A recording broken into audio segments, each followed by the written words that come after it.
Somewhere in the jungles of South Vietnam, a young American stops walking. The column behind him halts without a word. He has seen something. Maybe a leaf turned the wrong way. Maybe a patch of dirt that sits too smooth against the tangle around it. Maybe nothing at all, just a feeling crawling up the back of his neck. For a few seconds, the entire patrol holds its breath, and every man in it understands a simple truth. Whether they live or die in the next minute rests almost entirely on the eyes of the man out front. His job had a plain name. He was the point man. He walked point. And in a war with no front lines, no safe direction, and an enemy who chose the time and place of nearly every fight, walking point was among the most dangerous things a soldier could do. This is the story of that job. Not the movie version, but the real one, drawn from the men who actually did it. To understand why the job mattered so much, you have to understand the war it belonged to. By the middle of the 1960s, the United States had committed hundreds of thousands of ground troops to South Vietnam. But the enemy they came to fight rarely stood and battled in the open. The Viet Cong and the North Vietnamese army chose the ambush over the pitched battle. They struck hard, then vanished into jungle, tunnels, and villages. There was no line on a map to push forward. There was only the patrol, the sweep, the endless walking through hostile country in search of an enemy who usually saw you first. Under the strategy of attrition favored by General William Westmoreland, American units went hunting for that enemy through operations known as search and destroy. Progress was measured not in ground taken, but in bodies counted. And every one of those patrols, every sweep through elephant grass and triple canopy jungle, began with a single soldier stepping off into the unknown ahead of everyone else. The formation itself tells you how the job worked. In the thick terrain of Vietnam, a platoon often could not spread out into neat lines. The jungle forced men into single file, one behind the other, sometimes following animal trails, sometimes cutting through vines that grabbed at every step. At the very head of that file walked the point man. Behind him, a few paces back, came a second soldier the troops called the slack man. His task was to cover the point, to watch for whatever the lead soldier missed, and to put out immediate firepower the instant a fight began. The soldiers had their own plain words for it. The lead man was the point. The man just behind him held the slack, and his task was to catch anything the point missed. Behind the two of them came the main body of the patrol. The platoon leader, his radio operator, the platoon sergeant, and the medic traveled in the middle, never on point, because losing them first could cripple the whole unit. At the very rear walked the drag, guarding against anyone trying to slip up from behind. That rear job took nearly as much woodcraft as the point, because a clever enemy would let a patrol pass and then close in on its tail. The middle of that column was the safest place to be, and the men knew it, because trouble almost always came from the front.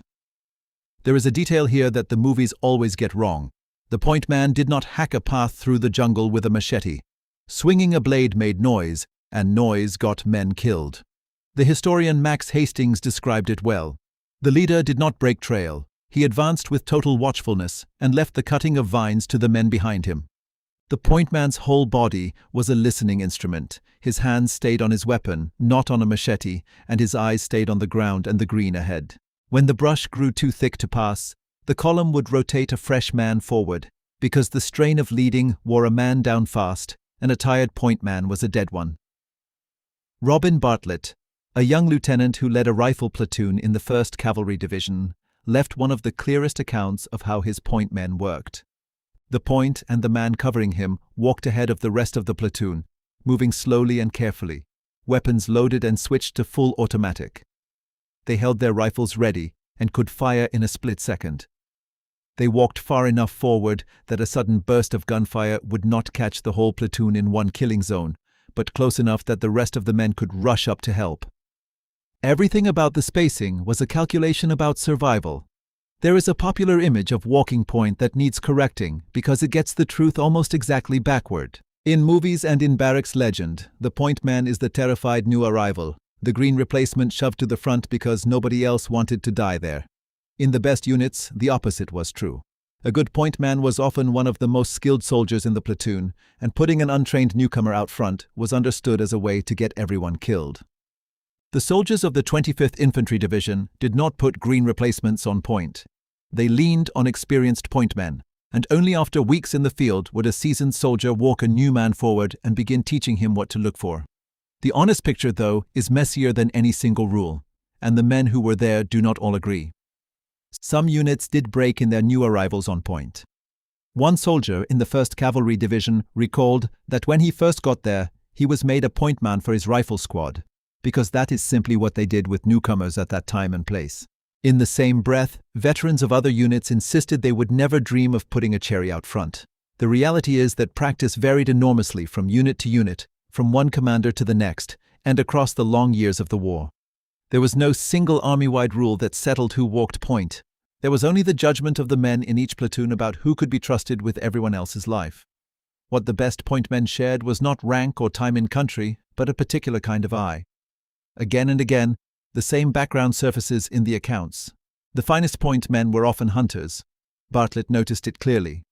The best men to walk point were the ones who had done a lot of deer and bird hunting back home.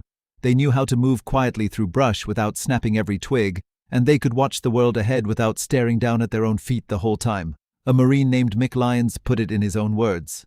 He said he was a better point man than most because he could see things others could not. Back home, he had learned to find morel mushrooms in the spring woods, taught by his stepfather to spot the smallest detail against a busy background. In Vietnam, that same eye let him see the tripwires and the trip lines. The skill that found mushrooms found the things that killed men. Bartlett distrusted one particular kind of volunteer, and his reasoning is worth hearing. He was wary of soldiers who were eager to walk point. In his experience, men who pushed to take the lead were sometimes hunting for a kill or trying to build a reputation, and that hunger made them reckless. He preferred to rotate the duty so that each man took his turn. In his platoon, when your turn came, you walked, whether you liked it or not. The only excuses were a bad cold or an injured foot, because a man who could not move silently put everyone in danger. Each soldier ended up on point several times a month. Spreading the risk evenly was its own form of fairness. Beyond the ordinary infantry, 3 special kinds of scouts often took the lead, and each brought something the average soldier could not. The first were the Kit Carson Scouts.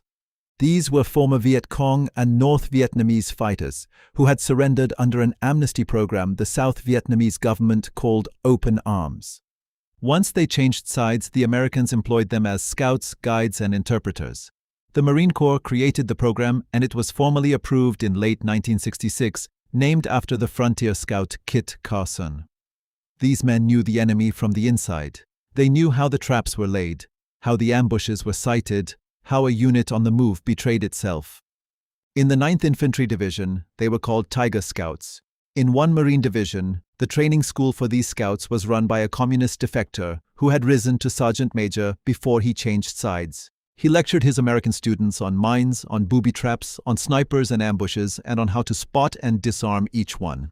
There was no better teacher than a man who had built those traps himself. Their knowledge saved American lives, and many of them died walking point for the men they had once fought against. The second kind of scout walked on 4 legs. Scout dogs, most often German shepherds, worked at the head of countless patrols with their handlers beside them. A dog could smell an ambush, hear a waiting enemy, or sense a buried mine long before any man noticed a thing. Handlers worked their dogs well ahead of the infantry, out in the most exposed ground of all. One handler explained the bond simply. He said he trusted his dog more than he trusted himself. If the dog alerted, he knew it was not smelling a water buffalo. It meant the enemy was near. These teams found bunkers, base camps, and countless hidden dangers. One scout dog platoon attached to the 25th Infantry Division was credited, across some 800 missions in a single year, with helping to find more than 1,000 enemy bunkers and more than a dozen base camps. Those are lives, measured in wet noses and sharp ears. One dog handler in that same division, Staff Sergeant Robert Hartsock, smothered an enemy explosive charge with his own body to shield the men around him and was awarded the Medal of Honor after his death. The third kind was the most secret. They were the combat tracker teams, and their skills came straight from the British experience fighting guerrillas in the jungles of Malaya. The United States Army sent men to train at the British Jungle Warfare School, and they traveled quietly, their purpose kept low. Each small team included a visual tracker who read the ground, a coverman, a radio operator, and a handler with a Labrador retriever, chosen for its calm nerves and quiet nature. One American tracker described how they were taught to develop a kind of sixth sense, hunting for broken twigs and overturned leaves the way frontier scouts once had, only now in dense jungle. The enemy feared these teams enough to place a bounty on them. Now we come to the thing that made Walking Point so deadly, and it was not usually a face-to-face gun battle. It was the booby trap. In Vietnam, the enemy turned the very ground into a weapon. A senior American general wrote in 1969 that the war had seen the rise of mines as a major weapon system, used on a scale never before encountered. The numbers behind that statement are grim. According to the official Army medical history covering 1965 to the middle of 1970, mines and booby traps caused about 11% of Army deaths and roughly 15% of Army wounds. For some Marine units in some periods, the share was far worse. During 1968, well over a third of all Marine casualties came from the accidental triggering of a mine or a booby trap. In the early months of 1965, before the men learned the deadly landscape, mines and traps caused up to 70% of Marine casualties in some areas. And here is the bitter irony. A large majority of the explosives packed into those traps came from American duds and discarded ordnance, turned around and used against the men who had brought it. The point man was the one most likely to trip these devices, so he had to know them all. Bartlett called the most common one the grenade in a can. The enemy would pull the pin on a grenade and slide it into an empty ration can, so the can held the safety lever down. Then they anchored it to a bush and ran a thin wire across the trail. When a boot caught the wire, it pulled the grenade free of the can. The lever flew off, and a man had only a few seconds before it burst. Bartlett watched exactly this happen. A radio operator in his company snagged such a wire after 10 or 15 men had already stepped over it without touching it, and the blast tore into both of his legs. There were others. There was the spring and burst mine the troops nicknamed the Bouncing Betty, which leaped to waist height before exploding to spread its fragments where they would do the most harm. There was the small blast mine they called the toe popper, just large enough to shatter a foot. There were punji stakes, sharpened lengths of bamboo hidden in pits and smeared with filth so that even a shallow wound would fester. The stakes loom large in memory and in film, yet in the cold accounting they caused only about 2% of wounds and almost no deaths. Their real power was fear. There were dud artillery shells rigged to erupt underfoot, and grenades tucked into the branches overhead to rain steel downward, and silent traps of drawn bamboo that swung across a trail when a wire was touched. The Army tried machines to find these things, but the electronic mine detectors were slow and often useless, especially as the enemy shifted to mines made of wood and plastic that no metal detector could sense. And so, in the words of that same general, the Army was thrown back upon the eyes of its soldiers as the main means of detection. Thrown back, in other words, upon the point man. His vision was the finest instrument the United States military had against the buried threat. No radar, no gadget could replace a careful man reading the dirt. The other great danger at the front was the ambush, and the point man lived at its mercy. The overwhelming majority of firefights in Vietnam, by most estimates somewhere between 85 and 88%, was started by the enemy. They held the initiative. They decided when the shooting began. That meant the point man was almost always the closest American to an enemy who had already chosen his moment. Two grim possibilities waited for him. In the first, the enemy let the point man walk right through their position untouched, holding fire so they could spring the trap on the larger group behind him, catching the main body in the killing zone. In the second, the point man walked straight into the killing zone himself and took the first concentrated burst of fire.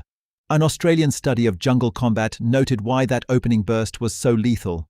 In those first seconds, the enemy could see their target clearly and aim with care, and those first shots came close to the deadly ideal of one shot, one man down. After that first burst, everyone dove for cover and the precise shooting ended. But the point man was often already hit before the rest could react. Ambushes were frequently kicked off with a bank of directional mines throwing a wall of steel and a cloud of smoke across the trail, and the man in front had nowhere to hide. Because a heartbeat of hesitation meant death, point men and the squads behind them drilled their reactions until they became instinct. If the ambush was close, the men caught in the killing zone were trained to turn at once and charge straight into it, because assaulting the guns was somehow more survivable than lying still to be cut apart. If the ambush was farther off, they returned fire, took cover, and maneuvered. The enemy favored a shape the soldiers came to know well, the shape of the letter L, laid at a bend in a trail, so that fire poured down the length of the column and across it at the same time. Everything depended on the point man's discipline in the seconds before it all began, and on how fast the men behind him answered. The craft of walking point was, above all, the craft of noticing. Bartlett catalogued the signs his point men learned to read. A patch of brush that looked a little too brown against the living green around it because it had been cut and propped up as camouflage. An unevenness in the soil that might hide a firing pit or a punji trap. And sound, or the wrong kind of silence. If the birds went quiet, if the monkeys stopped their screeching, it could mean men lay waiting ahead. The point man learned to hear a world of meaning in the click of a safety switch or the absence of the ordinary noise of the jungle. He learned to distrust the easy path most of all. Well-worn trails were where the enemy concentrated their traps and their ambushes, so the wise point man pushed off into the harder brush rather than take the gift of an open trail. Robin Bartlett did something most officers never did. He took the point himself just once to understand what he was asking of his men. His account is one of the most honest ever set down. He tried to watch for tripwires and hidden cans, while also scanning the jungle ahead for an ambush, and he found it was simply impossible to do both at the same time. There were too many things to see, too many things to remember all at once. Something had to be let go, and what he let go was the search for tripwires. He simply had to hope. Later, he understood why so many point men were maimed by booby traps. It was nearly impossible to scout the distance ahead and watch the ground beneath your feet in the very same moment. The human eye could not hold both. That single admission explains more about the casualties at the front than any statistic. There was one more terror on that walk that Bartlett never forgot. As he crept forward, a figure appeared through the brush ahead, coming down the same slope toward him. His finger tightened. In the fraction of a second before he fired, something made him hesitate, and in that sliver of time he realized the man was an American, a soldier from a friendly patrol moving through the same ground. A heartbeat of restraint was all that stood between a routine patrol and a dead man on his own side. The point man carried that danger too. In country where friend and enemy could appear in the same tangle of green, the man out front had to decide again and again in less than a second whether to shoot or to hold. Guess wrong in one direction and you died. Guess wrong in the other and you killed one of your own. The weapons the point man chose reflected his need to react in an instant. He wanted something short, fast in the hands, and heavy with firepower. Many carried the standard rifle set to full automatic with the safety off, ready to empty a magazine in the first second of contact. Bartlett noted the price of that readiness. Now and then, a point man would trip and fire off a wild burst by accident, dropping the whole column into the dirt. Reconnaissance men and special operators often favored a shortened carbine, a compact version of the standard rifle prized by the teams that ran the most dangerous missions of all. For the close and sudden fights of the deep jungle, some men swore by the shotgun. Combat shotguns like the Ithaca and the Remington pump guns were bought throughout the war, and units that carried them into thick brush and night ambushes valued them highly. One Navy commando, a chief who by his own account almost always took the point, carried a customized Ithaca pump gun he named Sweetheart, fitted so its pattern of shot spread wide and low. He liked it in part because it loaded and ejected from the bottom, so he could dunk it in a muddy creek, wash it clean, and it would still fire when a cleaner weapon might jam. In the most secret world of all, the recon teams that slipped across borders to watch enemy supply lines, the point man sometimes carried an enemy weapon on purpose. A team running deep in hostile country might dress and arm itself to sound, for a few crucial seconds, like the enemy. On at least one such team, every man carried the short American carbine except the point man, who carried a captured enemy rifle, so that the first sounds of a contact would buy a moment of confusion. In that shadow war, even the noise your weapon made was part of the deception. The point man also traveled light. While the rest of the squad staggered under heavy loads, the man out front carried less, so he could move quietly and throw himself into cover or into action without being dragged down. He navigated by map and compass, and in many units a good point man was chosen precisely because he could read terrain and hold a course through country where a single wrong turn could walk everyone into disaster. And the country itself fought back. Progress through triple canopy jungle could slow to a crawl. A patrol taking hours to cover ground, a man could stroll across in minutes back home. The heat pressed down like a wet blanket, soaking a shirt within minutes of setting out. Elephant grass grew taller than a man and cut like paper against bare skin. Vines caught at ankles and rifles. Leeches found their way to flesh. The point man did all of his watching and listening and deciding while his body screamed for rest, while sweat stung his eyes and his legs burned. No amount of youth or athletic strength back home prepared a man for the sheer grinding labor of leading a column through that terrain. and the exhaustion itself became one more thing that could get everyone killed. Yet the deepest wound of Walking Point was not to the body, it was to the mind.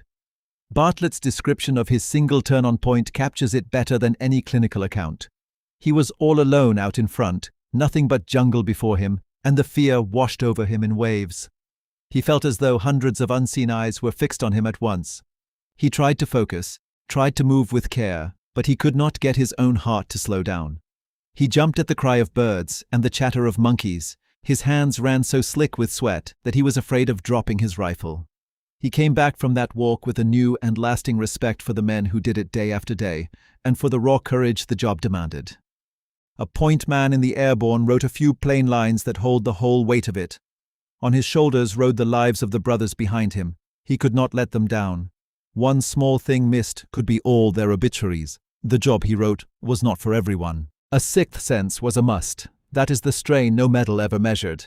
The point man carried the survival of every man behind him in his own two eyes, hour after hour, day after day, in heat that soaked his shirt and terrain that hid death behind every leaf. Human beings are not built to hold that pitch of alertness for long. The mind, kept screaming at full volume, begins to wear through. Many point men spoke of a strange fatalism that settled over them, and of small superstitions they clung to. One Marine remembered how, so many times, nothing happened while he walked point. And then, the moment he handed it off, the man who took his place was killed. There was no logic to who lived and who did not, and that randomness was its own kind of torture. It is worth pausing on how different this was from the wars America had fought before. In the Second World War and in Korea, for all their horror, there were front lines. There was a direction called forward, where the enemy was, and a direction called back, where he was not. In Vietnam, those directions dissolved. The enemy might be in the tree line ahead, or in the village you had just walked through, or beneath the very trail under your boots. There was no safe rear for the man on patrol. General Alexander Haig once described the strategy of endless sweeps as a demented and bloody form of hide-and-seek. For the point man, the seeking never stopped, and the price of losing was paid in flesh. He was the sharp tip of a strategy that sent men wandering through hostile jungle to bait an enemy into showing himself, and the tip is always what strikes first. Critics of the search and destroy approach later compared it to a game of whack-a-mole, the enemy popping up, being struck, and vanishing to appear somewhere else. However you judge the strategy from a headquarters map, at ground level it meant one thing for the point man. It meant walking, and more walking, always first, through country that belonged to the other side. Because so much myth surrounds this job, it is worth separating what is proven from what is merely repeated. You will sometimes hear a precise figure for a point man's life expectancy, some exact count of minutes or missions before the odds ran out. Be skeptical. No such statistic was ever officially kept. The military did not record casualties by a soldier's place in the column. Bartlett himself wished the number existed, and admitted plainly that it did not. The famous life expectancy figures attached to dangerous jobs in that war were mostly scare lines from training, not measured facts. What we can say with sources behind us is documented and damning enough. Mines and booby traps caused a large share of the wounds and deaths. The enemy started the great majority of the fights, and the man at the front was, by every logic of the battlefield, the most exposed to both. That is not a myth, that is arithmetic, and the men who walked point lived inside it. So what happened to the young soldier we left standing at the head of the column, the one who stopped because something felt wrong? If he was good, and if he was lucky, he traced the thread of his unease to its source. Maybe he found the wire and the whole patrol stepped wide around it. Maybe he waved the men down and a waiting ambush was spoiled before it sprang. Maybe he was simply wrong, and after a long moment he waved them forward again, and the jungle stayed silent, and no one ever knew how close they had come or had not come. That was the job. Most of the time nothing happened, and the nothing was the reward. You did not earn medals for the ambush that never fired or the trap that never closed. You earned only the next step, and the next, and the chance to do it all again tomorrow. The point man never got a parade. There was no ribbon stitched for walking at the front, no official honor for carrying the platoon's life on the strength of his own attention. His reward was quieter and stranger than glory. It was the trust of the men behind him, the ones who watched his back and shaped their own steps to his, who slept a little easier on the nights he had the point because they knew his eyes were sharp. When they spoke of him, they spoke with a plain kind of reverence. The best point man in the company. There was no higher praise in that world, and it came with no paperwork at all. In the end, The deadliest job in Vietnam was not defined by the firefights the movies love. It was defined by the tripwire nobody else saw, the silence that meant something, the single leaf turned the wrong way. It asked a young man to walk first into every unknown, to read the ground and the trees and the quiet, and to hold his fear where no one could see it. Most were barely out of boyhood. Many had learned to move through timber back home long before they ever learned the name of a single Vietnamese province. Day after day, they stepped off the safe ground and into the green, so that the men behind them would not have to. Some of them did not come back. The ones who did often never quite stopped watching the tree line, long after the jungle was half a world away and half a life behind them. That habit of watchfulness was the mark the job pressed into them, and it is perhaps the truest thing we can know about the cost of Walking Point.